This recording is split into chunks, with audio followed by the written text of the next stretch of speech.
안녕하세요. 시아쌤입니다. 네, 수도권 지역의 코로나가 굉장히 비상사태가 됐죠. 뭐 3단계 거리두기로 전환이 된다. 대한민국에서는 아직 한 번도 실시가 되지 않았는데 모든 것이 좀 셧다운되는 이런 상황까지 전문가들이 고민을 하고 있더라고요. 그래서 우리 씨알학당에서는 어쩔 수 없이 대면 수업을 다시 이 유튜브에 영상을 찍어 올리는 것으로 그렇게 지금 전환을 했습니다.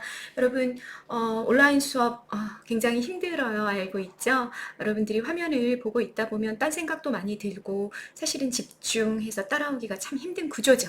선생님 다 알고 있어요. 다 알고 있는데 이렇게 좀 엄중한 그런 시기에는 우리가 서로를 배려하는 마음에서 이렇게 얼굴을 마주 대하고 대화를 나누고 이러는 것들 조금 자제하고 이 중요한 내용들은 온라인을 통해서 이렇게 소통할 수 있는 방법들을 계속해서 좀 찾아내 봅시다. 이럴 때는 선생님들도 좀 힘들고 여러분들도 힘든데 그렇기 때문에 서로 좀 더 집중해 주는 이런 태도가 좀 필요하지 않을까 선생님 좀 당부하고 싶어요. 자, 우리 고3들 지난주에 모의고사를 치르고 돌아갔었죠. 그 모의고사 답안을 선생님들이 다 받아서 어떤 문제를 누가 틀렸는지를 다 정리를 해놓은 상태에 있습니다. 그래서 오늘은 문학 부분, 이 영상에서는 문학 부분에 틀린 문제들 중심으로 여러분들에게 이건 어떻게 풀어냈어야 하는지, 이 선택지는 어떤 의미를 갖고 있는지 이런 것들 설명을 좀 드리도록 하겠습니다. 자, 문학으로 넘어가 보시죠. 문학이 처음 시작됐던 게 봅시다. 네, 여기군요. 22번부터 26번까지 여러분 펼치셨나요? 22번부터 26번까지 지문을 보면 가지문이 호신술이라는 작품 나와 있고요. 그 다음에 나지문을 보면 달아지는 살들이라는 작품이 나와 있습니다. 호신술은 갈래가 뭔지 여러분 아시겠나요? 호신술 같은 경우는 여러분 씬넘버는 보이지 않고 뭐 막과장 이런 것들은 나타나지 않았는데 오로지 인물의 대사들만 이렇게 쭉 나와 있는 모습이 보이고 있죠. 보기에 보통은 시나리오다 그러면 씬넘버들이 본문 안에 좀 나오기 마련이에요. 왜냐하면 이렇게 텀이 좀 더 짧거든요. 근데 여기 씬넘버가 안 나와 있기 때문에 이거는 아마도 희곡이 아닐까라고 생각을 하고 갈 수 있습니다. 극갈래가 되겠죠. 깔레와 그리고 다음 페이지 넘어가면 달아지는 살들은 보니까 굉장히 줄글 형태로 쭉쭉 이어져 있구나, 소설이구나 라는 걸 잡으실 수 있습니다. 둘 다 현대 소설이고 현대 극입니다. 두 개가 같이 묶여있는 갈래복합 지문이 출제가 됐었습니다. 길이가 좀 길죠. 사실적 이해 문제가 나오게 되면 여러분 어떻게 해야 된다? 이런 데서 끊어내는 거죠. 이런 데서 끊어내면서 맞는 선택지들 확인하고 지울 것들 지우고 이렇게 가시면 되겠습니다. 이렇게 끊어가지고 읽으면서 각각의 선택지들을 좀 점검해 보는 그런 좀 전략이죠. 그런 것들 잘 짜서 문제를 풀었을 거다라는 생각이 들고요. 선생님이 보니까 이 문제들 같은 경우는 22번과 26번, 22번과 26번 문제를 좀 틀렸어요. 그런 친구들이 있어서 22번과 26번만 선생님 간단하게 좀 설명을 하고 그리고 넘어가도록 하겠습니다. 자, 키울 테니까 네, 여기 보세요. 가와나의 공통점으로 가장 적절한 것은? 하고 물었습니다. 공통점 질문이 나오면 여러분 가와 나를 다 읽고 제일 마지막에 푸는 문제다라는 것들을 알고 계실 것 같고요. 자, 여기에 어떤 문제들을 어떤 선택지를 한 사람들이 있었냐면 여기 4번 선택지를 한 사람들이 있었어요. 3번이 정답으로 나와 있었고요. 여러분들 오답풀이 다 해보셨나요? 틀린 친구들. 장면에 등장하지 않는 인물이 등장인물의 의식과 행동에 영향을 주고 있다. 이게 이제 적절한 것은의 답이 되었었어요. 왜 그러냐면 여러분, 자, 그 정답의 이유를 모두 다 설명할 수 있을 만큼 정리가 다 되어 있어야 돼요. 맞췄던 사람들도 한번 생각해 보세요. 이게 왜 답이었었지? 장면에 등장하지 않는 인물 누구를 말하는 걸까? 보면은 여러분 여기 호신술이라는 작품을 보면 자, 상룡이라는 사람이 첫 대사가 나왔어. 그럼 중심 인물일 확률이 상당히 높죠. 이 인물이 호신술을 배워보려고 한대. 제목이잖아. 제목 나와 있으면 체크 들어가야 되는 거지. 호신술을 배우고 싶어해. 이유가 뭐냐? 그 이유를 여러분 그 뒷문장에서 찾아내시는 겁니다. 그러면 더욱이 요 사이는 파업단의 기세가 점점 험악해진대. 그래서 얼른 배워두지를 않으면 마음이 놓이지를 않는데요. 뭐를 배워야 된다는 거야? 뭐야? 호신술을 배워야 된다는 거야. 이유는 뭐야? 파업단의 기세가 점점 더 험악해지고 있어. 그러면 여러분 우리 여기서 알 수 있는 정보가 있는 거지. 이 상룡이란 사람이 누구다? 자본가구나. 파업단의 기세가 험악해지고 있기 때문에 나는 호신술을 배워야 돼? 노동자구나. 노사 갈등을 다루고 있는 작품이구나 라는 걸 잡을 수가 있는 거죠. 그래서 상룡이가 호신술을 배우겠다고 막 그러고 있는 중이에요. 호신술을 막 배우는데 아이고 뭐 이렇게 되네. 쌤 잘 사용 방법을 잘 몰라가지고 네, 호신술을 막 배우겠다 그러니까 막 변호사, 의사 이런 사람들이 뭐 같이 배우자 뭐 그럼요 지당한 말씀이죠. 그래서 막 동의하는 그런 장면이 나와 있고 중략 뒤로 가면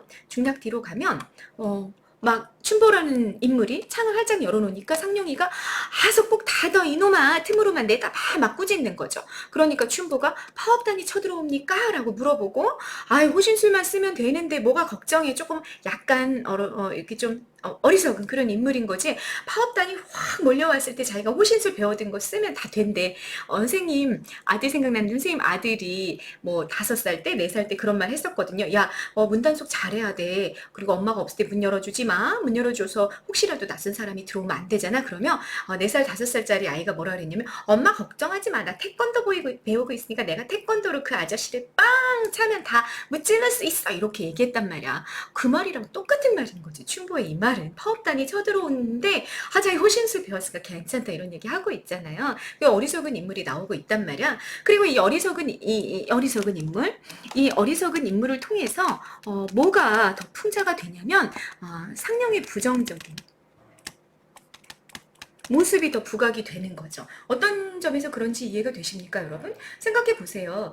사실은 파업단이 노동자들이 이렇게 다 단결해가지고 뭔가 주장을 하러 나올 때는 자본가가 같이 토론을 하고 토의를 하고 뭔가 합의점을 도출해내고 이런 자세가 필요한데 걔네들이 쳐들어올 것 같으니까 나는 호신술을 배우면 된다. 이걸 누가 먼저 말했냐면 상령이라는 자본가가 먼저 말한 거지. 그걸로는 문제를 해결할 수 없을 뿐더러 오히려 문제가 더 악화가 될 거고 호신술로 도저히 그 집단을 그 무리를 상대할 수 없는 거잖아요. 근데 그런 호신술을 통해서 파업단을 상대하겠다는 생각을 했다는 것 자체가 상룡이라는 인물도 대단히 부정적이다라는 거죠. 어리석고요. 그리고 그 어리석음을 옆에서 이걸 더 부각시켜주는 인물이 춘보가 된다라는 게 여러분 문제를 통해서 확인할 수 있는 거였습니다. 자, 아무튼 춘보가 뭐 호신술만 쓰면 된다 그랬더니 상룡이는 사실 그건 아는 거지. 발을 구르며 에이구 이놈아 말도 안 되는 얘기 하지 마. 그리고 나서 전화를 해서 이제 경찰한테 도움을 요청하는 장면이 나왔고요.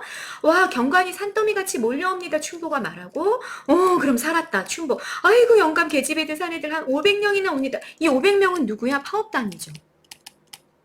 멀리 떠드는 소리 악쓰고 노래하는 소리 모두 다 파업단이에요. 그런데 무대 안으로 들어왔어요? 없어요?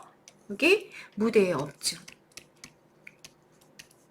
있을 수 있어? 없어? 500명이 무대 안으로 들어올 수 있어요? 없어요? 없죠. 자, 희곡이 갖고 있는 뭐가 나타나는 거예요? 희곡이 갖고 있는 인물수의 제약이 있단 말이야. 무대 상연을 전제로 하고 있기 때문에 아주 많은 인물들이 이 무대 안으로 들어올 수 없어요. 그렇기 때문에 희곡은 어떤 특징을 보여주냐면 대사를 통해서 또는 지시문을 통해서 무대 밖 사건을 자꾸 전달하는 그런 역할을 하는 게 이런 부분들이 있다 그 얘기입니다. 왜? 인물수의 제약이 있기 때문에. 이게 만약 시나리오였다면 어떻게 하면 돼요, 여러분? 화면을 바꿔서 더군다나 요즘은 CG를 써서 아주 수많은 민중이 막 달려오는 모습 이런 것들을 영상 안으로 집어넣을 수 있단 말이에요.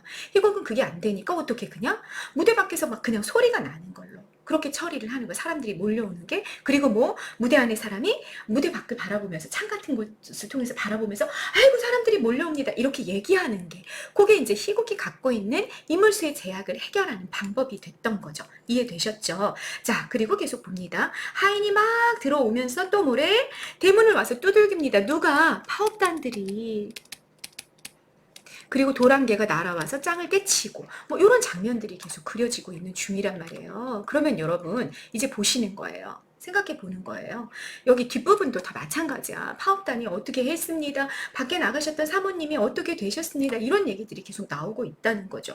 그러면 여러분 여기 장면에 등장하는 있지 않는 인물이라는 건 누구다? 가해는 누구다? 파업단이다 라는 거 여러분 알 수 있다라는 얘기입니다. 그러면 여러분 나는 어땠을까? 나는 이효철의 달아지는 살들이라는 작품인데 이북에 있는 언니가 초점이야. 여기 같은 경우는 여러분 좀 정신없죠?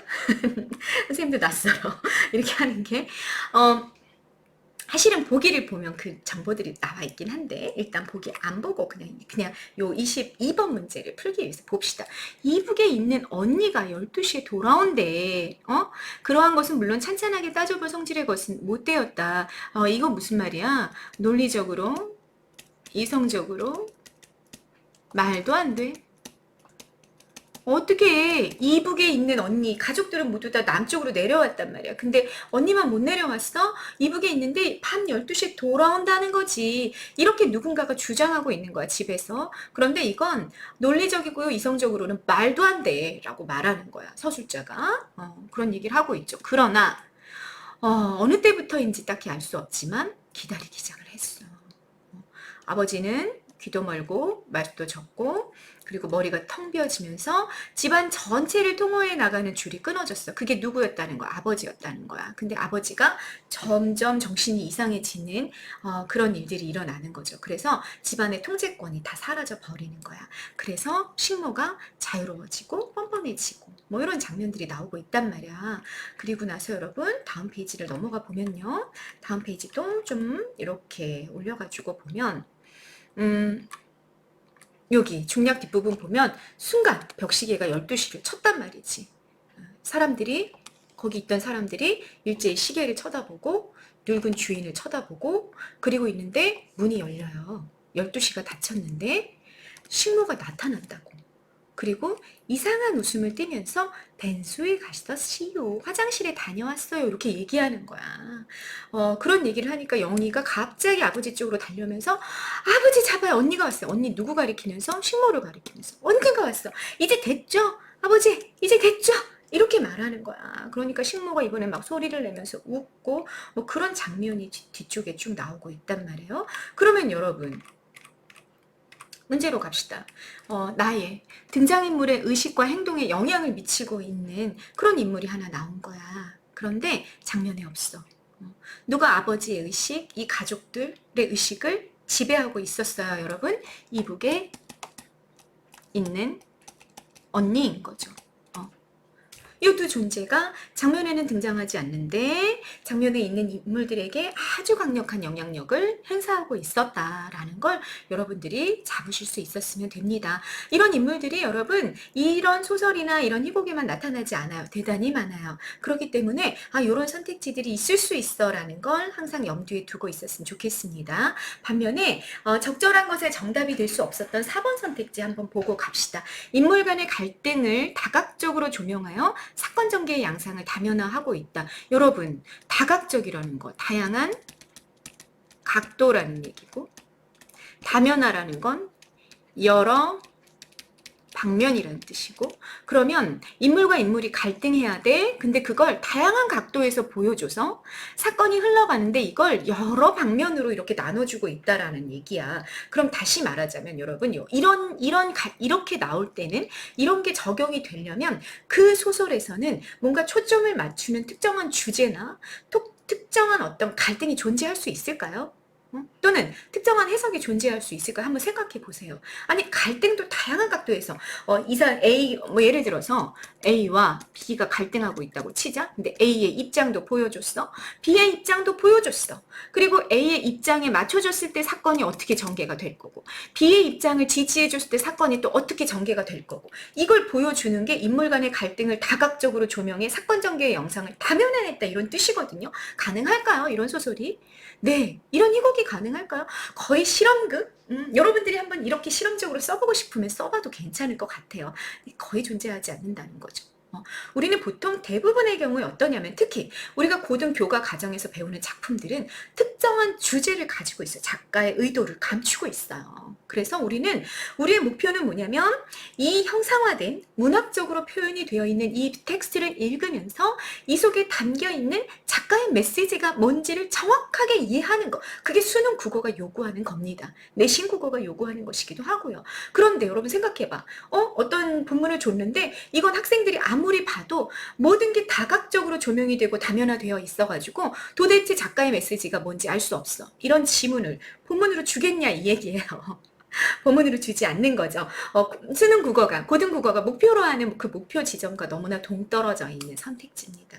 그래서 이런 선택지들이 나오면 절대로 답을 하시면 안 된다라는 얘기입니다. 문장이 의미하는 바를 잘 생각해보고 우리의 목표가 뭔지 잘 느껴보라 그 얘기인 거예요.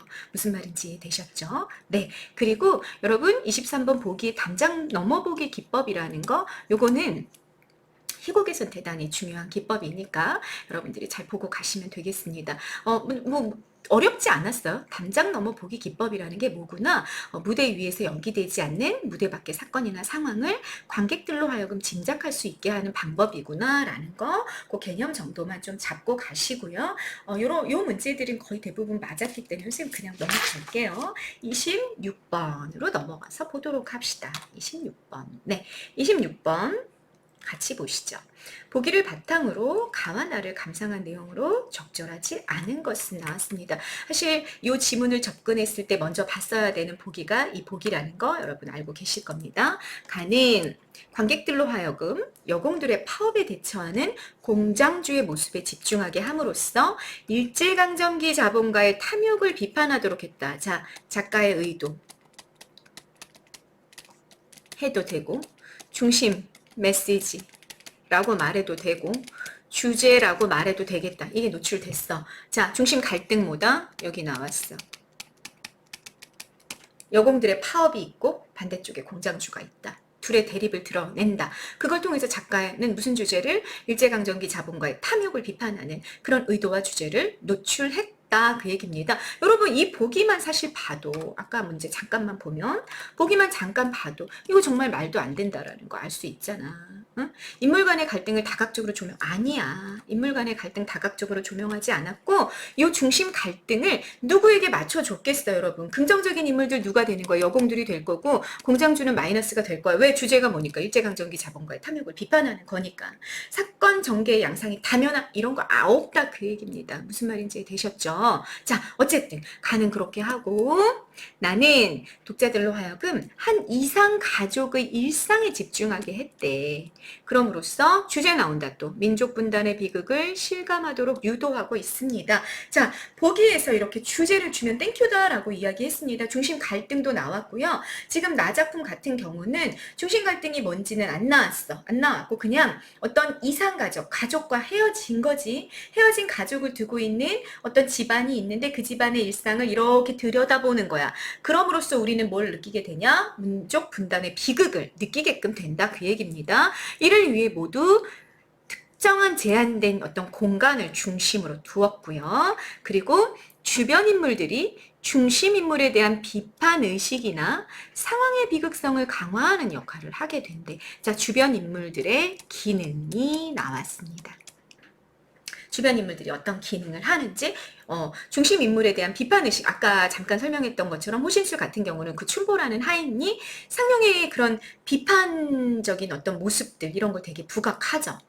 호신술 배우면 만사가 오케이인데 주인님 왜 그러십니까? 라는 그 어리석음을 통해 가지고 이 상용이라는 인물이 대안으로 여공들의 파업에 대한 대안으로 생각했던 게 얼마나 어리석은 것인지를 부각하는 기능을 하잖아요. 그런 기능들을 하게 된다라는 그 주변 인물들의 기능까지 설명해준 보기가 나왔습니다. 자, 적절하지 않은 하는 3점짜리 문제였었고요. 여러분 요거 몇 번을 답을 되게 많이 했었냐면 어디 봅시다. 3번 한 친구도 있었고요. 그리고 5번 한 친구도 있었어요. 3번, 5번 이렇게 답이 오답이 좀 나왔었고 4번이 정답이 되어 있었죠. 자, 같이 한번 보십시다. 일단 3번 보세요. 가에서 파업단이 쳐들어와도 호신술만 쓰면 걱정이 없을까라고 말하는 춘보 주변 인물이죠.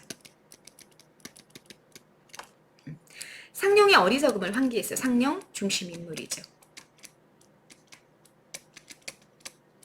그죠? 또 나에서 벤소에 가서 지우라고 말하며 웃는 식모 주변 인물이고요. 진지한 영희 가족이 중심 인물이 됩니다. 분위기와 대비되면서 비극적인 상황을 부각하고 있다. 여러분 여기 다 뭐예요? 주변 인물들의 기능을 정리해주고 있는 중이죠. 그러면 이건 적절하다 이렇게 넘어갈 수 있어야 된다라는 얘기입니다. 5번 잠깐 보실까요? 가는 돌에 묶여 날아온 종이를 통해 노동 조건의 개선을 위해 끝까지 싸우겠다는 여공들의 의지를 여공들의 의지라는 그 정서랑 굉장히 매칭이 잘 되는 돌이라는 소재 분석이 있었습니다. 나 식모를 가리키며 언니가 왔다고 말하는 영희의 모습을 통해 기약 없는 기다림의 고통에서 벗어나고 싶은 심리 중심 인물이죠. 중심 인물의 심리가 나왔습니다. 자, 보기에 연결되는 맥락이 있어요? 없어요? 보기에 연결되는 맥락을 찾기 어렵죠. 그러면 여러분 어떻게 해야 되냐면 얘는 돌 부분에 가서 그런데 여러분 돌은 의지의 상징이야. 돌이 아까 장면 잠깐 봤잖아요. 돌이 이렇게 무대 안으로 날아 들어왔단 말이야. 자본가와 싸우겠다라는 여공들의 의지를 의미할 수 있을 것 같죠. 그리고 아까 나도 봤죠. 식모를 가리키면서 언니가 왔다고 막 밤 12시에 딱 들어오니까 아버지를 붙잡으면서 언니가 왔어요 이렇게 말하잖아 영희가. 그런 장면들을 보면 얼마나 이 상황으로부터 벗어나고 싶어 하는지 그런 모습들을 우리가 연상할 수 있어요. 충분히 상상할 수 있고요. 해석할 수 있는데 요거는 본문으로 가야 된다 그 얘기야. 본문. 확인을 해야 되는 선택지 요거 체크한 사람들이 있었어요. 그럼 본문을 어떻게 해석했는지 좀 그 보기랑 5번이랑 본문을 3자 대면하면서 해석이 제대로 이루어졌는지 어떤 오류가 있었는지 본인이 좀 생각을 좀 해볼 필요가 있을 것 같고요. 자, 정답을 한번 보십시다. 호신술을 배우며 드러내는 파업단에 대한 상룡의 적개심자 중심 인물이었죠. 적개심은 주변 인물들의 반감을 이끌어내고 주변 인물들의 반감을 이끌어냈다라고 나와 있고요. 나에서 아버지를 부축하며 드러내는 식모에 대한 영희의 적개심 5번이랑 연결되어 있는 같은 장면이네요. 주변 인물들의 공감을 이끌어내고 있군 이렇게 나왔어. 이것도 여러분 심리야 심리. 심리이기 때문에 본문을 확인하는 게 사실은 좋죠. 본문을 확인해야 돼. 왜? 보기에서는 중심 인물들이나 주변 인물들의 심리에 대해서는 그렇게 설명을 하고 있지 않기 때문에 주제 나왔고 그리고 주변 인물들의 기능에 대해서만 나와 있기 때문에 요거 같은 경우는 좀 확인해 보는 게 굉장히 중요하겠다라는 얘기입니다. 자, 보십시다. 그러면 들어가서 보는 거야 이제. 자, 보세요. 4번 선택지. 여기죠. 상룡의 적개심이 여기 있어. 파업단의 기세가 점점 험악해진다. 또 뭐 여기도 있네. 예. 뭐 기숙사도 개량의 주마. 월급도 조금만 내리마. 많이 깎지 않고 조금만 깎을게. 밤에 하는 일은 될 수 있는 대로 안 시키마. 안 시키는 건 아니고 좀 줄여줄게. 이렇게 자기가 양보했대. 그러면서 뭐 자기가 어때? 뭐 폭동을 일으킬까봐 겁이 나고 그래가지고 어떻게 하고 싶다? 오늘 우리 집 온 가족이 단 한 가지씩이라도 배워둘까 한데 그런데 여러분 이 말에 대해서 뭐 변호사, 의사 이런 사람들이 뭐가 되는 거야? 주변 인물들이 되잖아요. 그죠? 뒤에 나와 있는 하인들도 주변 인물들이 될 거고 그런데 이들의 반응을 보잔 말이야. 그럼요. 지당한 말씀이시지요. 뭐 상용이가 양보했다 그러니까 의사가 하는 대사 봐. 그만큼 이쪽에서 양보를 했으면 그만 아니에요. 이런 말을 하는 걸 봐. 그리고 하인들은 여러분 철저하게 상용에게 주종관계로 묶여있는 사람들이니까 주변 인물들이 반감을 드러낼 수 있는 인물들이 있어요? 없어요? 없어요. 반감을 드러낼 수 있는 인물들이 라는 거 여러분 알 수 있죠. 그 다음 넘어가 보세요. 그 다음 페이지로 가보면 여기에 요 장면에서 이제 영희의 반응이 나오고 있죠. 영희가 이제 12시에 밤 12시에 식모가 일부러 그런 것 같아. 이 식모가 이 가족들을 데리고 노는 거지. 갖고 노는 거지. 그래서 12시에 언니를 기다리고 있다는 사실을 너무나 잘 알고 있는 식모가 밤 12시에 일부러 이렇게 나갔다 들어오면서 변소에 갔었시오 이렇게 얘기한 거야. 너무 얄밉지. 그런데 이렇게 말하니까 영희가 아버지 정말 이제 우리 집 주인이 나타났어. 이 우리 집 주인이라는 건 누구 말하는 거야? 이북에 두고 온 언니지. 이 이북에 두고 온 언니 때문에 일상이 다 망가졌단 말이야. 그러니까 우리 집 주인이라고 말하는 거야. 우리 집 주인이 나타났어. 대추 아버지, 자 어때요? 대추 이렇게 얘기를 하니까, 그렇게 얘기를 하니까, 자 이제 주변 인물들의 반응을 보잔 말이야. 소리를 내면 웃었어. 이거 비웃음이야. 그리고 영이 저기로 타오르고 있었어. 중심 인물의 정서가 나와. 그러면 물결 표시 하는 거고요. 아버지 막 손을 허우적거리고 성식 정에 엉거주춤하게 의자에서 일어서 있었어요. 여러분 이 사람들이 다 누구야? 주변 인물들이 되는 거야. 근데 이 주변 인물들의 반응 보세요. 영희가 식모 다 알아. 다 아는, 자기네 집에 사는 식모를 보면서 언니가 왔어요. 이렇게 밤 12시가 되니까 막 외쳤단 말이야. 그걸 보는 주변 인물들의 반응이 어떤 것 같아요? 여러분 이게 공감 같아요?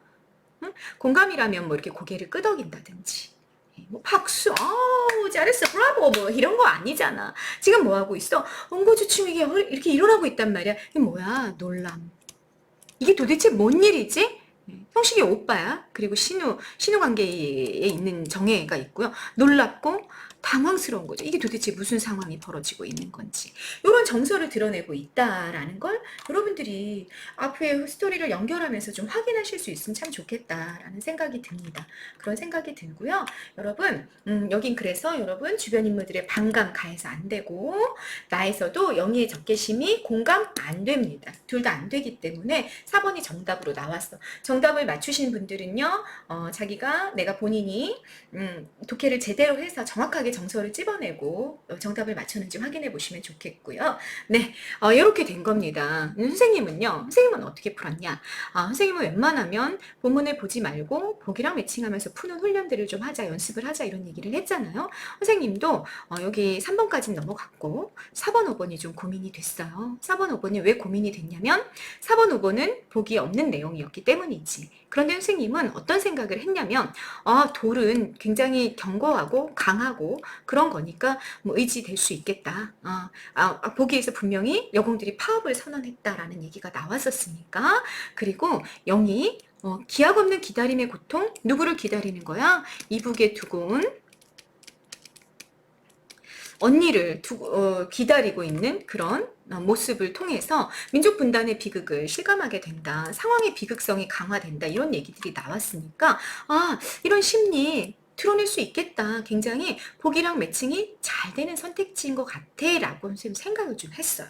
그런 생각을 하고 4번은 봤는데 상룡의 적개심이 주변 인물들의 반감을 이끌어내고 영희의 적개심이 주변 인물들의 공감을 이끌어내는지는 정말 알 수 없겠는 거지. 어땠는지 주변 인물들의 반응이 보기에 전혀 없는 거야. 보기에 주변 인물들의 기능만 있고 반응은 전혀 나타나 있지 않아. 그래서 4번 선택지 같은 경우는 요거는 좀 답이 될 수 있을 것 같아 라는 감을 좀 잡았습니다. 그런 상태로 본문에서 부분을 확인했던 거죠. 여러분 이렇게 좀 내가 요거는 좀 답이 될 확률이 있어, 요건 좀 답이 될 확률이 아예 없어, 이런 것들을 좀 점검하고 넘어가는 선택지에서 이런 태도도 여러분들이 본문을 독해할 때 좀 팁을 줄 수 있으니까 그런 것들도 한번 생각해 봐라 라는 얘기 하고 싶습니다. 자, 그 다음 넘어가 보시죠. 31번부터 33번까지 여러분 독서 지문 하나랑 요즘엔 좀 드물죠. 이렇게 나오는 게 현대시, 네, 현대시 두 편이 이렇게 실려있는 지문이 있었고요. 어디 봅시다. 여기 문제는 누가 문제를 틀렸나? 네, 32번 틀린 친구들이 있었고 네, 33번 틀린 사람들이 있었어요. 그래서 요것만 좀 간단하게 점검하고 좀 넘어가 보도록 하겠습니다. 혹시라도 다른 걸 틀렸는데 내가 오답을 했는데 너무 이해가 안 된다 그러면 개별적으로 좀 문자를 보낸다든지 해서 질문을 남기면 되겠습니다. 자, 보십시다. 네. 32번입니다. 가를 바탕으로, 독서 지문 바탕으로요. 여러분 독서 지문이 출제가 된다. 만약에 이번 수능에 그렇게 되면 독서 지문은 보기의 기능을 한다. 그래서 아주 중요하고 굉장히 잘 이해하고 넘어가야 된다라는 거 다시 한번 강조드립니다. 가를 바탕으로 나를 감상한 내용으로 적절하지 않은 것은 이렇게 문제가 나왔습니다. 자, 가 먼저 좀 보시죠. 가. 네. 음, 선생님 요 화면이 너무 큰데? 자, 됐습니다. 이렇게 좀 일단은 놓고 봅시다. 움직일 수 있나? 없나? 보세요. 네. 사랑의 실천이나 무념무상의 경지와 같은 종교적 가치나 지향은 삶의 문제를 해결하는 데 바람직한 지침을 제공한다. 자, 사랑의 실천 하나. 무념무상의 경지 두 번째, 이런 것들은 바람직한 지침이래. 삶의 문제를 해결할 수 있는 바람직한 지침이 될 거래. 그래서 이런 것들이 보통은 뭐로 나오게 되는 거야? 주제로 나오게 되는 거죠. 그렇기 때문에 이들은 종종 시에서 문학적 형상화의 과정을 거쳐 주제로 구현이 된다. 자, 이렇게 얘기가 됐습니다. 문학적 형상화라는 건 뭐야? 예를 들어 시라면 어떤 이미지라든지 어떤 표현법이라든지 뭐 특정한 어떤 운율이라든지 이런 것들을 통해서 주제가 드러나는 방식인 거지. 그게 문학적 형상화란 말이야. 이렇게 어떤 우리가 시를 딱 보게 되면 시 표면에서는 이미지도 볼 거고, 다시 정리하자면 표현 기법도 볼 거고, 운율도 볼 거고 뭐 이런 건데, 이런 걸 통해서 결국 드러나는 건 뭐다 여러분? 주제다라는 이야기를 하는 거고, 그 주제 중에서도 자기는 뭐에 좀 초점을 맞추고 싶으냐? 사랑의 실천 또는 무념무상의 경지에 좀 초점을 맞추고 싶다라는 이야기를 첫 단락에서 했다라는 얘기입니다. 그래 놓고 오장화는 그랬어. 그럼 여러분 구체적 사례가 들어가기 시작을 한 거잖아. 그럼 선생님 같은 경우는 얼른 어떻게 하냐면 뒤로 휙 보는 거지. 나지문을 봤더니 아하, 작가가 누구다? 오장환 씨다. 그러면 지금 나 작품에 대해서 설명하기 시작하는구나. 감을 잡으셔야 된다. 그 얘기입니다.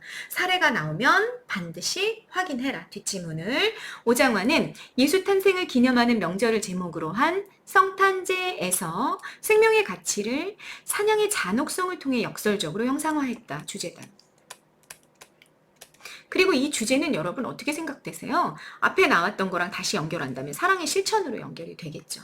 그걸 뭘 통해 드러낼 거다? 사냥의 잔혹성이라는 마이너스를 통해서 역설적으로 드러내게 될 거래. 이 과정에서 죽은 자들로 저희 죽은 자를 장사하게 하고 너는 나를 조치라 라는 죽음의 세계를 떠나 사랑과 생명의 가치로 나아가야 함을 강조한 성경 구절을 인용함으로써 폭력에 대한 성찰을 유도했대요. 네. 성경 구절이 인용이 될 텐데 그 성경 구절의 의미는 이게 무슨 뜻이지? 라고 고민하지 말래. 무슨 뜻이래? 죽음의 세계를 떠나서 사랑과 생명의 가치로 나아가야 한다라는 걸 강조하는 거래. 그리고 폭력을 성찰하는 거래. 같은 말이야. 그치? 한편 이 시가 군국주의가 심화되던 1930년대에 창작됐대. 그러니까 이 시를 당시 일제의 식민지배에 대한 비판으로도 해석할 수 있는 근거가 여기 있다. 그 얘기야. 그러면 사냥의 잔혹성이라는 이 마이너스가 다시 뭐로 연결이 되는 거야, 이제? 일제의 식민지배로 연결이 되겠죠. 그죠? 요렇게. 문장과 문장을 계속해서 연결하면서 읽어가라. 라는 얘기입니다. 여기서 김명인하고 세 번째 단락에서 또 제목이 주인공이 바뀌었어, 주체가. 그러면 여러분 어떻게 하면 돼? 나 설명은 여기서 끝났네. 나와 관련된 것들은 다 읽어봐야 되겠네? 라는 느낌을 받으면 된다, 그 얘기입니다. 지금 너무 찢어져 있는 것 같아서 이렇게 좀 다시 할게요. 됐죠? 그러면 이제 가보자. 풀어보자. 이제 풀어봅시다. 가를 바탕으로 나를 감상했대. 그러면 나에 대한 설명은 아까 있었던 거지. 생명의 가치, 사랑의 가치를 통해서 그런 주제를 구현하기 위해서 사냥으로 형상화되어 있는 그 폭력적인 어떤 문화를 비판하는 그런 내용들이 이어질 거다라는 이야기가 나온 거죠. 그러면 적절하지 않은 것은 이라고 되어 있고요. 날카로운 소리, 횃불, 요거는 뭐랑 연결되어 있는 이미지? 사냥과 연결되어 있는 이미지. 사슴, 요거는 생명과 연결되어 있는 이미지. 뒤쫓는 상황과 연관되는 점에서 생명을 훼손하는 폭력의 수단들. 오케이, 됐단 말이야. 이렇게 연결해 놓는 거야. 그래 놓고 어떻게 하냐면 이제 시를 좀 보면 좋습니다. 왜냐하면 이게 지금 다 시어들이고 시구들이잖아요. 그렇기 때문에 요 시어나 시구가 실제로 내가 생각한 것처럼 쓰여 있는지를 1번 선택지 정도를 읽으면서 본문이랑 같이 비교 대조하면 참 좋다, 그 얘기야. 그러면 자, 선생님이 이게 지금 우리가 페이지가 이렇게 끊어져 있으니까 1번, 2번 정도만 한번 보자. 날카로운 소리와 횃불, 사슴 나왔고 2번에서 사냥개, 표범과 늑대, 사슴 이렇게 나와 있어요. 요 정도로 좀 1, 2번을 언뜻 점검을 하고 나서 그 다음에 본문을 보기 시작하자. 본문을 봅시다. 산미까지 나려온 어두운 숲에 마이너스의 공간, 폭력의 현장이죠. 몰입꾼, 사냥꾼, 플러스 마이너스, 마이너스. 죽음을 몰고 오는 자라고 볼 수 있겠다. 날카로운 소리 여기 있었다. 몰입꾼에 속해 있으니까 마이너스다. 쫓기는 사슴, 생명이다. 플러스. 눈 위에 흘린 따뜻한 핏방울. 아, 생명을 흘리고 있는 중이구나. 상처를 입었구나. 라는 거 상황 점검했습니다. 됐죠? 골짜기와 비탈을 따라 내리며 넓은 언덕에 밤이 깊도록 횃불은 꺼지지 않는다. 횃불 누구랑 연결되는 이미지? 몰입꾼과 연결되는 이미지. 그래서 여러분 1번 선택지 맞다 틀리다? 맞다. 이렇게 체크하고 간 거야. 그 다음 갑니다. 뭇 짐승들의 등 뒤를 쫓아 며칠씩 산속에 잠자는 포수와 사냥개 연결되는 이미지들 다 묶어요. 이렇게 포수와 사냥개들이 며칠씩 산속에서 잠자면서 뭐하고 있어? 뭇 짐승들의 등 뒤를 쫓고 있어. 그럼 뭇 짐승들이 다 뭔 거야? 생명. 사슴만 쫓고 있는 게 아니야. 여러 짐승들이 다 쫓고 있는 거지. 며칠씩 있으면서 그걸 나어린 사슴이 보았어요. 생명이죠. 연약한 생명이 보았어. 오늘도 몰입꾼이 메고 오는 표범과 늑대. 자, 몰입꾼이 메고 오고 있어. 표범과 늑대를 메고 온다는 건 뭐야? 이렇게 맸단 얘기야. 이렇게 어깨에다 맨 거잖아. 여러분들이 가방을 매듯이 표범과 늑대를 맸다고. 그러면 여러분 표범과 늑대는 포수와 사냥개랑 같아요? 이미지 연결 한번 해봐. 이게 얘가 대응하는 이미지일까 대비되는 이미지일까? 보세요. 여러분 대비되는 이미지라는 걸 잡으실 수 있어야 됩니다. 포수와 사냥개는 살아있어. 살아있어서 막 걸어 다니고 있다고 지네들끼리. 그런데 몰입꾼은 표범과 늑대는 몰입꾼이 메고 있잖아. 그러면 얘네들은 죽은 생명인 거지.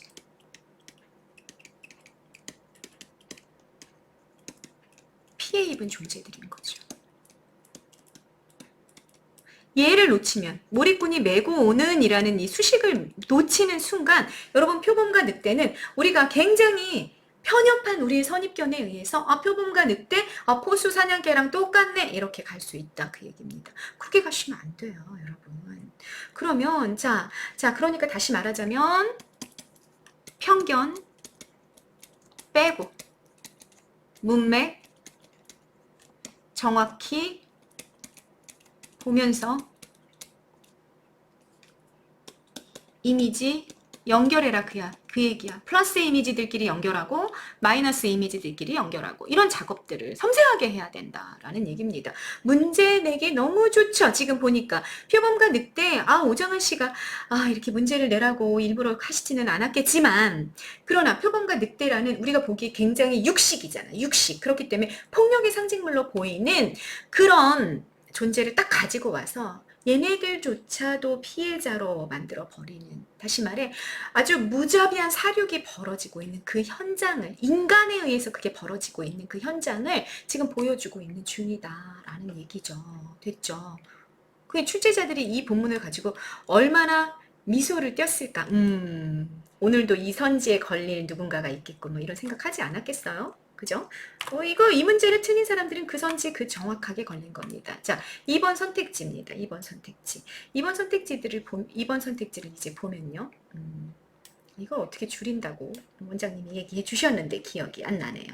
2번 선택지를 좀 보면 여러분, 이걸 좀 내리면 되겠다. 내리면.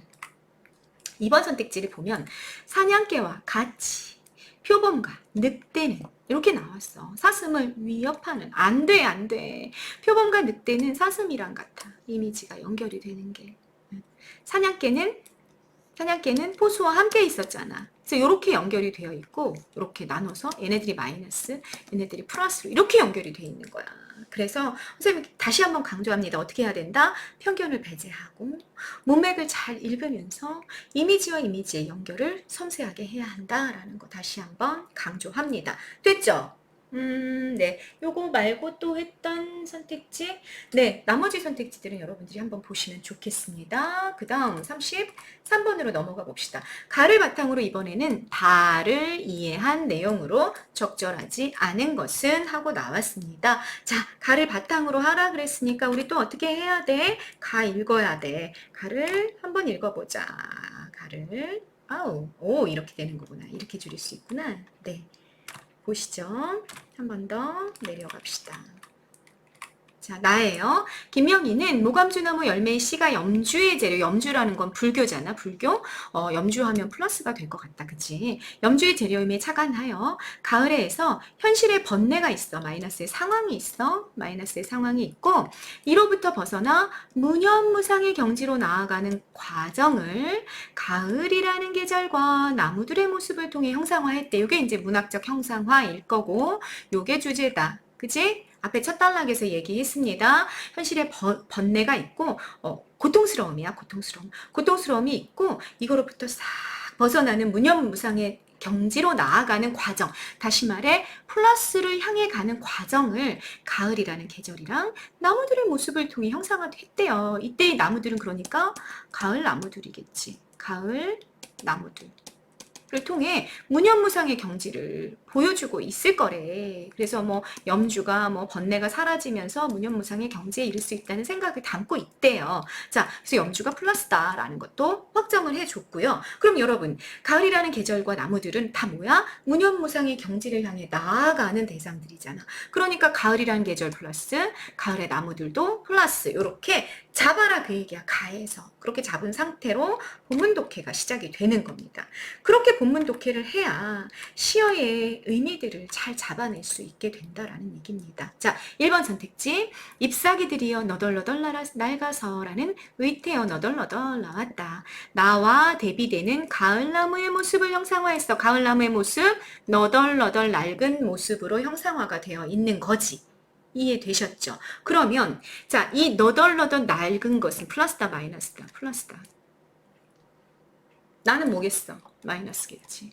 그러면 나는 아까 가지문이랑 연결한다면 이 시적 화자는 현실의 번뇌 상태에 있는 거지. 이 가을나무의 너덜너덜 낡아진 가을나무의 모습은 뭐야? 무념, 무상의 경지로 나아가는 존재인 거지. 이렇게 잡은 상태로 읽으라 그 얘기입니다. 그래서 가을나무가 플러스가 되는 거야.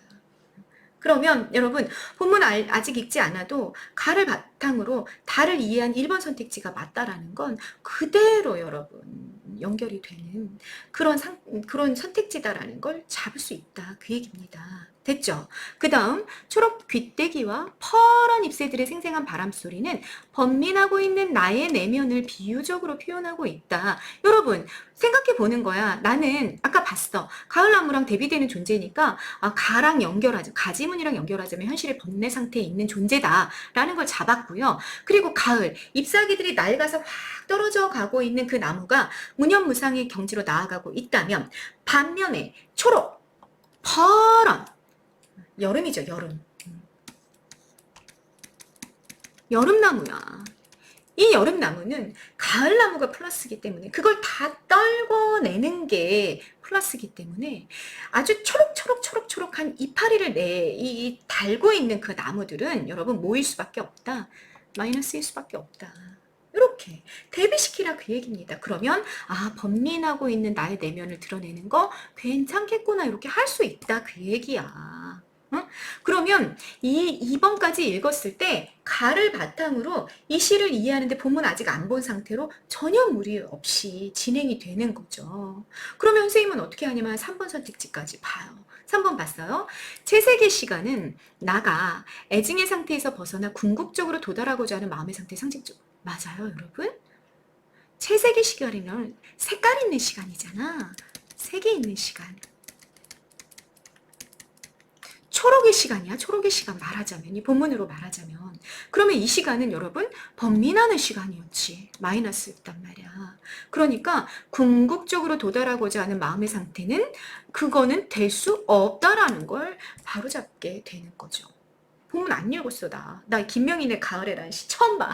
처음 보는데 안 읽고 선택지를 가를 바탕으로 이해해 봤을 때, 아, 가을, 잎사귀 다 떨구고, 낡아가고, 그런 가을 나무의 상태가 무념무상으로 연결이 되어 있기 때문에 채색의 시간은 마이너스로가 돼야 돼 라는 걸 논리적으로 다 분석을 마친 거죠. 그러니까 3번이 그대로 적절하지 않은 것은 답으로 나오게 된다라는 얘기입니다. 어떻게 여러분들 문제를 푸셨습니까? 이렇게 풀었다면 시를 읽지 않고도 답을 골라낼 수 있었겠다라는 얘기를 여러분들께 드리면서 현대시 문제 넘어가 보겠습니다. 자, 그 다음 넘어가시죠. 그 다음에 뭐가 나왔었냐? 네, 숙향전 여러분, 수특에서 요번에 여러분들 1학기 지나왔죠? 기말에 시험을 치렀던 사람들이 굉장히 많았는데, 그런데 또 문제를 41번, 41번 하나만 좀 보고 가자. 41번을 틀린 사람들이 왜 이렇게 많았을까요? 좀 보십시다. 보기를 참고하여 윗글을 감상한 내용으로 적절하지 않은 것은, 네, 보기 문제, 3점짜리 문제를 또 틀린 분들이 많았어. 같이 보세요. 고전소설에서 인물의 기억과 망각은, 자, 이제 기억과 망각이라는 프리즘을 가지고 이 작품을 독해하기 시작할 거다라는 얘기야. 현세나 지상의 일뿐 아니라, A뿐 아니라, 전생이나 천상에 관련한 일도 그 대상이야. 기억과 망각의 대상으로 하여 전개되던 사건의 국면을 전환시키는 기능을 하게 됩니다. 기억과 망각 너무 중요해. 근데 이 기억과 망각은 전생이나 천상의 일과도 관련이 되어 있대. 그래서 어떤 일을 기억하느냐, 어떤 일을 망각하느냐에 따라서 이게 사건의 국면을 전환시키는 역할을 하게 된다라는 얘기를 했어.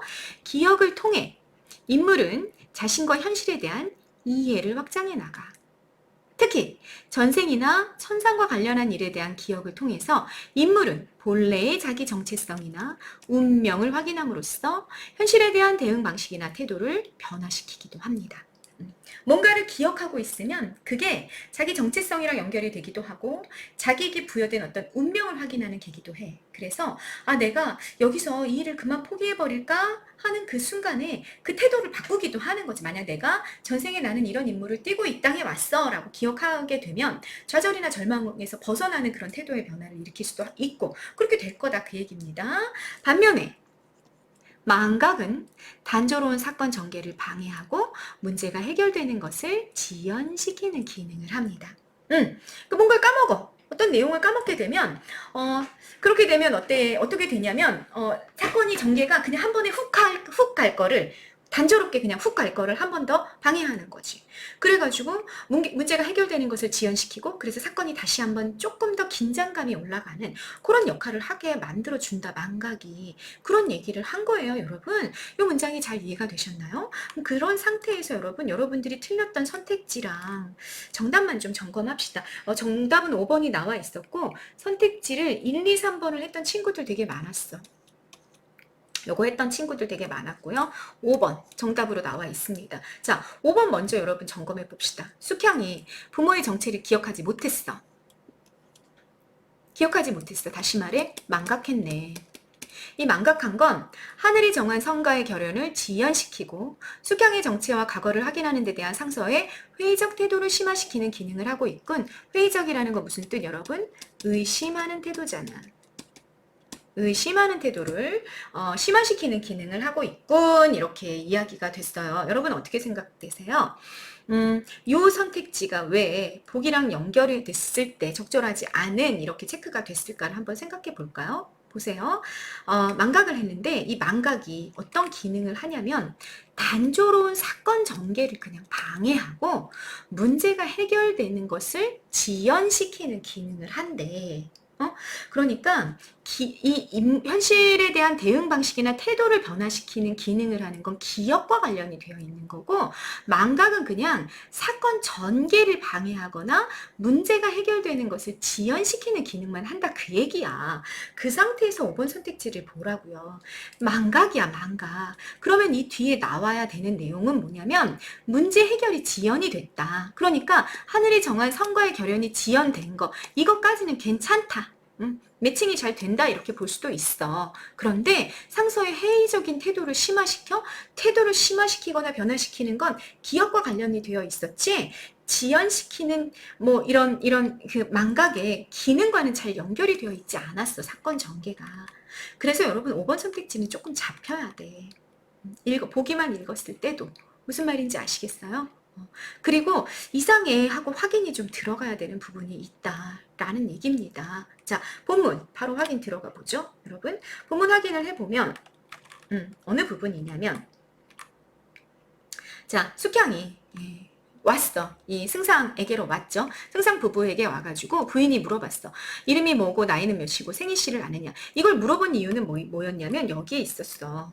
여기에 유모가 부인께 낭자와 주고받은, 이 낭자는 숙향이야. 숙향과 주고받은 얘기를 했더니 부인이 내가 깜빡 잊었어. 망각 얘기가 나오는 거야. 망각. 선을 낳을 때 선녀가 이르던 말을 기록해 넣은 것을. 내가 이선이죠. 이선이라는 남자 주인공인데, 이 남자 주인공을 낳을 때 선녀가 내려왔대. 그래서 자기한테 무슨 말을 해줬는데 그걸 기록해뒀던 걸 망각하고 있었다라는 이야기를 해요. 그리고 그 망각의 내용을 이제 보는 거야. 그랬더니 이 아이의 배필이 남양 땅의 김전의 딸 숙향이다라는 기록이 있었다는 거지. 그래가지고 상서가 막 이상히 여기면서 그래? 그때 김전이랑 관련된 무슨 일이 있었는데 이러면서 말을 한 거야. 김전이 그러니까 숙향이 아버지지. 여러분, 숙향전을 잘 아는 사람들은 아마 알 거예요. 이 상서가 김전한테 이 자기 아들인 선이 숙향이랑 자유연애 했어. 허락받지 못한 사랑을 했어. 그래갖고 숙향한테 막 미혹되고 정신을 못 차리니까 숙향을 죽여라. 이렇게 명령했던 그런 어떤 그 고을을 다스리는 원님이 김전이었단 말이야. 그래서 김전이 숙향을 죽이려고 했었어. 그랬는데 이런저런 하늘의 어떤 초월적인 힘의 개입으로 죽이지 못했단 말이에요. 그런 일들이 있었다고. 그리고 그걸 그대로 고했단 말이야, 상서한테. 그래서 상서가 대단히 기분이 상했던 일이 있었는데 그 일을 생각한 거야. 그런데 그거 모르고 있어도 괜찮아. 모르고 있고 그냥 이 아이의 배필은 남양 땅 김전의 딸 숙향이라, 이거는 천상계의 명령인 거죠. 그러니까 이 상서 부부 아들 선의 운명인 거야. 그러니까 이거는 인간이 어기면 돼요, 안 돼요? 인간이 어길 수 없는 거라는 거지. 근데 이거를 이미 태어났을 때 받았는데 그걸 망각했던 거야. 근데 그거를 부인이 와서 얘기해 주니까 상수도 깜짝 놀라서 김전도 이런 일이 있었는데 하고 이상히 여기면서 부인이 그 이상히 여기고 있는데 부인이 선의 배필이 맞는 것 같습니다. 이렇게 얘기하는 거야. 그랬더니 데려옵시다. 상서가 허락했고 부인이 교자를 가지고 가서 데려와라 이렇게 말하는 거야. 유모가 교자를 가지고 가서 숙향한테 말하죠. 그랬더니 낭자가 뭐라고 말하냐면 부인의 명을 거역지 못하. 이때 얘가 숙향인 거죠. 누가 누군지 알고 있어야 돼? 오케이 가겠지만 천한 사람이 어찌 방자의 교자를 타겠느냐 이렇게 말하면서 거부하려고 해. 거부의 이유가 뭐야? 자기는 천한 사람이라는 거지. 자기는 천한 사람이라는 얘기야. 고아야 고아. 천의 고아야. 그런데 어떻게 교만하게 교자를 타고 갈 수 있겠냐, 가마를 타고 갈 수 있겠냐 이렇게 거절하니까 유모가 거듭 권유하는 장면이 나왔어. 그러면 여러분 생각해 보세요. 이게 고아고 이 숙향이가 그리고 이성과의 혼인을 그렇게 방해하고 있었단 말이야, 상서 부부가. 그런데 왜 교자를 이렇게 일부러 가마를 타서 거기다 태워서 모시고 오라 이렇게 얘기했겠냐고요. 이미 이때부터 어떻게 된 거야? 상서 부부는 기록을 다시 기억해냈어. 망각하고 있었던 기록을 기억해냈고 태도 변화가 나타난 거지. 태도 변화가. 그게 복이랑 연결해서 독해하는 거야, 여러분들이. 응? 기억하는 순간 태도의 변화가 일어났다고. 어떻게? 숙향을 대우하는. 얘가 하늘이 정지해준 배필이야. 라는 기억을 하는 순간 태도 변화가 됐죠. 그래가지고 상서 부부를 만나요. 그래서 물어보는 거야. 상서 부부가 숙향을 보니까 너무 예뻤고 그래서 고향과 부모를 물었죠. 그랬더니 낭자가 부모와 거주를 모르나이다. 이거 망각한 거야. 망각. 어, 왜 망각했? 여기 앞부분에서 다 얘기 들었어, 얘도. 숙향도, 선녀를 만나서 얘기 다 듣고, 이게 뭐 마셨죠? 그리고 다 기억하고 있단 말이야. 근데 그걸 다시 까먹은 거야. 그래서 모른다고 얘기하죠. 그래서 상서가 물어봐. 이화정이 할미 집에는 그럼 넌 어떻게 온 거야? 이렇게 물어보는 거야. 지금 다 뭐예요? 확인해가는 과정이야. 얘가 한 80%는 숙향이 맞는 것 같아. 이선의 배필이 맞는 것 같은데, 한 20% 정도의 의혹을 풀기 위해서 질문을 하는 거지. 그러니까 낭자가 이제 자초지종을 다 얘기했고, 부인이 또 물어봐. 이름이 뭐고 나이 몇이고 생일씨 아느냐? 낭자가 이름 숙향, 나이는 16, 생일지는 이렇습니다 라고 말해. 그러니까 부인이 이상한 거지. 5살 때 너 부모랑 헤어졌다고 그랬는데 네가 태어난 날짜는 어떻게 그렇게 알아? 이렇게 물어봐. 네, 낭자가 부모를 떠나올 때 비단 주머니에 이름과 생일씨가 적혀 있었습니다 라고 얘기하는 거지. 응? 그리고 나서 부인이 비단 주머니를 보고 봤어. 그리고 대희 크게 기뻐했어. 기뻐하면서 말했어. 생일 씨가 선과 같아. 자기 아들이랑 태어난 날짜와 그 시간까지 다 똑같아. 이름이 숙향이야. 선녀의 말이 맞아. 90% 확신. 그런데 숙향이가 부모를 망각했어. 부모 이름을 모르니 참 답답합니다. 이거 10%만 확인하면 되는데. 라고 말한 거야. 그랬더니 상서가 알 거야.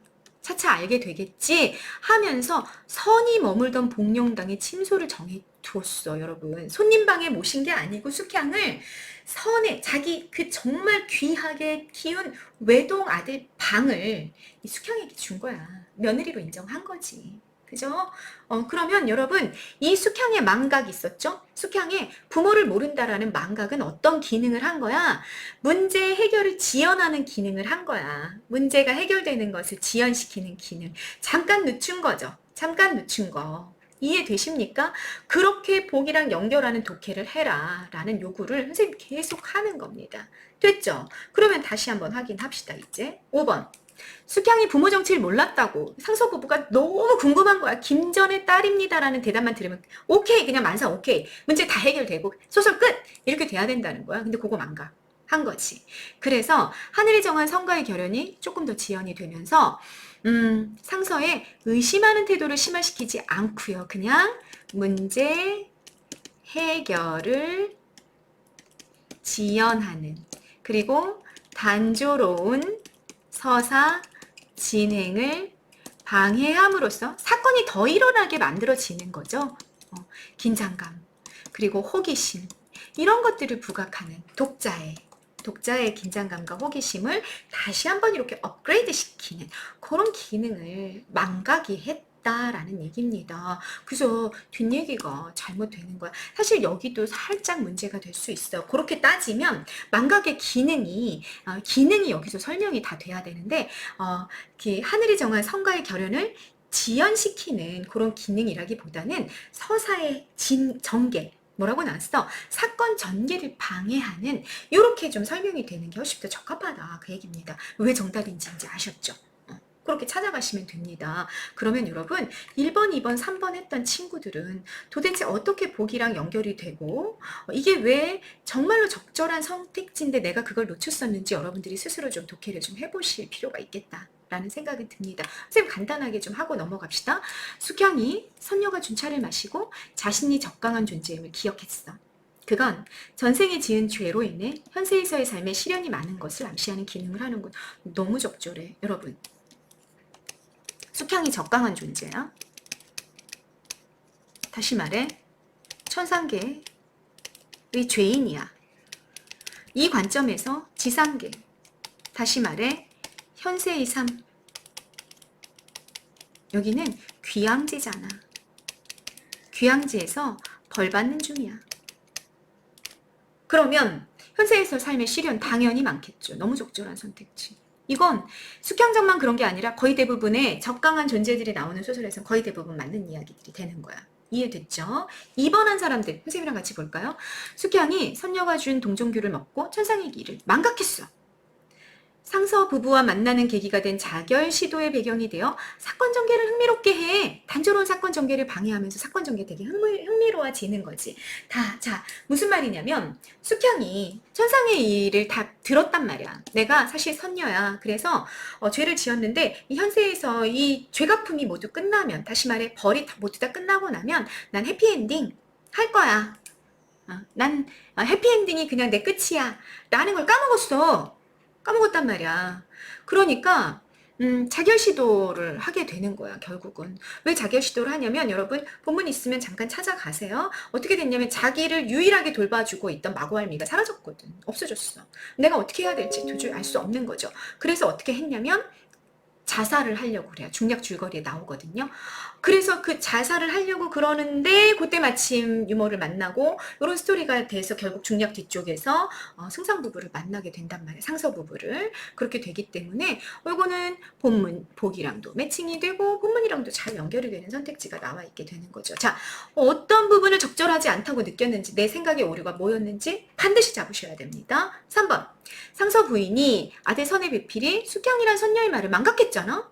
그래서 숙향과 선의 결연을 인정하지 않아 숙향으로 하여금 여러 번의 위기를 겪도록 하는 역할을 했어.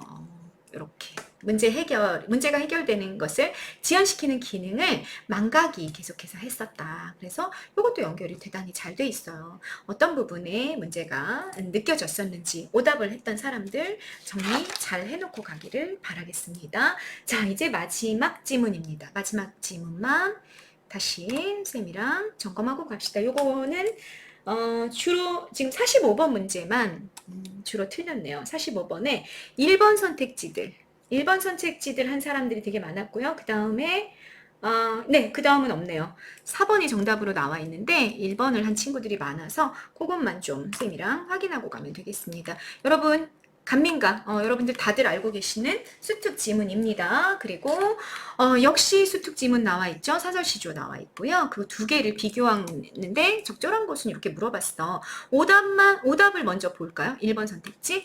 A와 복이 모두 상황의 비참함을 인물의 행위를 통해 드러내고 있군. 이렇게 나왔어. A 있고요. 보기 상황이 되게 비참할 거래. 둘 다 비참한 상황인 거 우리 다들 알고 있어. 인물의 행위를 통해 드러내고 있군. 이렇게 나왔어. 그럼 보십시다, 여러분. A. 아내가 갇혔어. 병든 처가 목을 이렇게 매달아서 죽었단 말이야. 감옥에 갇힌 다음에 내 집 문 앞을 돌아드니까 어미 불러오는 소리 들렸고, 노부모는 인사불성 누워있고 그런 상태야. 시체를 찾아와서 장사하고 애끓도록 통곡하고, 누구 시체 찾아왔겠어? 아내의 시체를 찾아왔겠죠. 그리고 통곡하니까 참새가 저도 또한 슬피 울었어. 감정이입 나왔고요. 자, 요게 A야, 여러분. A 확인되셨죠? 상황 대단히 비참합니다. 아내가 감옥에서 죽었고요. 아내를 찾아와서 장사하면서 통곡하는 그 인물의 행위가 나왔으니까 A는 오케이 할 수 있겠다. 자, 보기 가십시다. 상황의 비참함을 인물의 행위를 통해 드러낸다. 한번 볼까요? 나무도 바위도 돌도 없는 산에 매에게 쫓긴 까투리의 안, 빨간색 동그라미 별표 마음이란 뜻인 거 알고 있으셔야 됩니다. 네, 나무, 바윗돌도 없는, 다시 말해 은신처가 없어. 그런데 매가 쫓아와. 이거 포식자죠. 그럼 까투리의 마음 얼마나 절박했겠어. 절박한 상태에 있는 까투리가 소개가 됐고요. 큰 바다 한가운데 어쩌고 갈 길 천리만리 남았는데 천지정마 가지줄 큰 파도라고 그랬죠. 큰 파도 떠 있는데 해적까지 만난 도사공의 마음 나와 있고요. 사공 우두머리가 너무너무 설상가상의 상황에서, 설상가상의 위험한 아주 과장되어 있는 그런 상황 속에서 해적까지 만난 도사공의 사공 우두머리의 마음과 나와 있고요. 엊그제 님과 이별한 내 마음. 자, 화자의 상황 나왔습니다. 어디다가 비교하겠는가? 다시 말하자면 이 화자, 님과 이별했는데 자기 상황이 까투리의 마음이나 도사공의 마음과 같거나 더하다 라고 얘기하면서 작품이 끝난 거란 말이야. 그러면 여러분, 상황의 비참함은 보기에서는 어디를 잡으셔야 됩니까? 여기를 잡으시는 게 제일 확실하죠. 나와 있는 상황은 님과 이별한 나야. 얘는 그냥 자기의 상황이 얼마나 절박한지를 드러내기 위해서 비교 대상으로 가정된 대상들이야. 가정되어 있는 존재들인 거죠. 그러니까 이 둘은 그냥 비유 또는 비교의 대상이라고 보기 때문에 본문의 중심 대상이 아닙니다. 여기가 포인트다라는 걸 일단 잡으셔야 돼요. 그럼 상황이 비참한 거는 좋겠다, 옳다. 그런데 인물의 행위가 어딨어? 인물의 행위? 비참해갖고 뭐 울부짖고 뭐 통곡하고 그러는 장면이 어딨냔 말이에요. 인물의 행위가 안 나왔죠. 보기가 안 된다라고 잡으셔야 된다라는 얘기입니다. 이해되셨죠? 자, 4번. 그에 반해 얼마나 정답인지 한번 확인해 보세요. 자연물의 감정을 이입했어. 여기 나왔어. 참새가 온다. 자기가 통곡하고 있는데 객관적 자연물이지, 참새는. 참새는 객관적 자연물인데 거기에 화자의 정서를 결합시켜 놓은 형태인 거지. 그래서 감정이입이 나왔고 그 감정이입을 통해서 상실감, 아내를 잃어버린 슬픔을 부각하고 있다. 너무 적절하죠, 앞부분. 오케이. 보기는 다른 대상들과 비교하여, 여기 까투리 그리고 도사공과 비교해서 화자의 상실감, 님과 이별한 상실감을 부각하고 있다. 너무 적절한 선택지가 1번과 비교했을 때 4번 딱 그대로 나오셔야 됩니다. 이걸 도대체 틀린 이유는 뭘까를 여러분들이 철저하게 분석하셔서 문제를 해결하는 그런 시간을 반드시 가지셔야 됩니다. 여러분, 중요한 건 선생님 설명은 이게 왜 정답이었는지, 여기서 내가 필요한 지식이 무엇이었는지 정리하기 위해 필요한 거고요.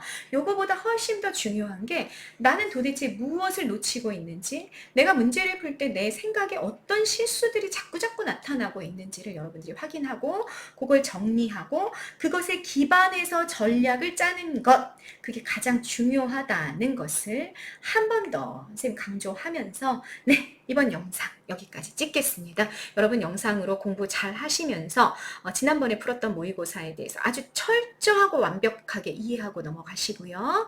그리고 그 이해에 기반하여 여러분들 내일 따로따로 와서 여기서 모의고사를 또 치르고 가게 될 텐데 모의고사 철저한 전략에 기반해서 모의고사 치르는 시간 가지시길 바라겠습니다. 듣느라고 정말 수고 많으셨습니다. 이번 영상 여기까지 찍겠습니다. 감사합니다.